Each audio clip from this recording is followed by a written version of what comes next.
సునీత రమ్మ యూట్యూబ్ ఛానల్కి వెల్కమ్. ఈరోజు మా వేడి వెజిటేబుల్ బిర్యానీ చేసింది చూసారా. ఇది టేస్ట్ ఎలా ఉందో చూసి చెప్తా. ఇవాళ కాలుతుంది, వేడివేడిగా ఉంది.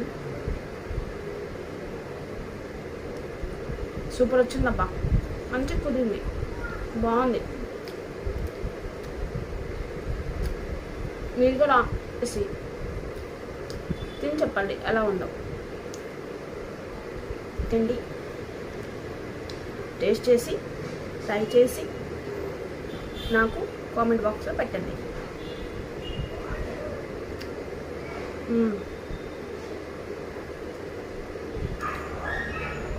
బాయ్. దీని లింకు